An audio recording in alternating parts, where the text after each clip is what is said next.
Hi, my name is Tori. I am an associate attorney at the Nieves law firm, and today I want to talk a little bit about the differences, the main differences between juvenile court and adult court.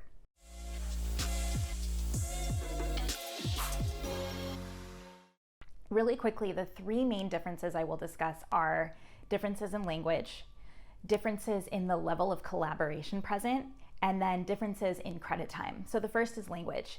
Disposition is a word you hear in juvenile court. It means the outcome of your case.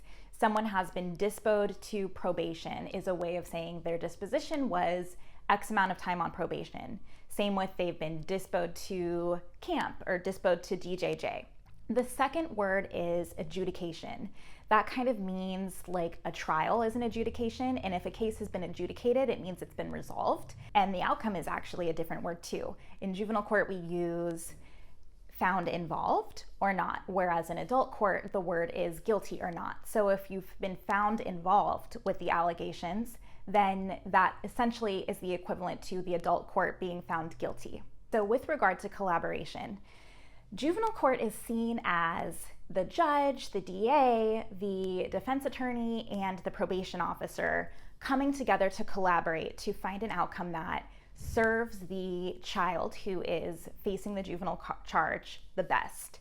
One major difference is the role of the probation officer. In adult court, probation officers don't really come into play until someone has been sentenced to probation or until someone is on probation.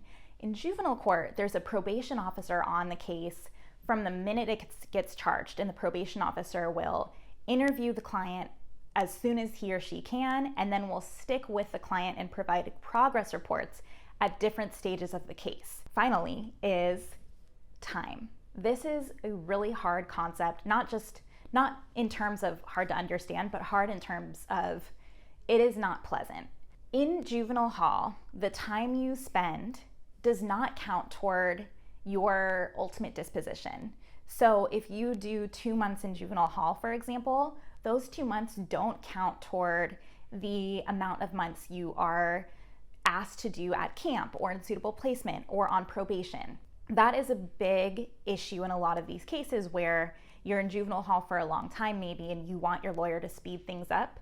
Your lawyer is maybe taking a long time because they're working on getting the best outcome for you, and you are not sure that you want to remain in juvenile hall much longer. You want a lawyer who knows that the probation officer is going to be involved and who knows how to kind of network with the probation officer, show up at the probation officer's meetings with you, have the probation officer's number on speed dial so that you can get in quick contact about updates, things like that.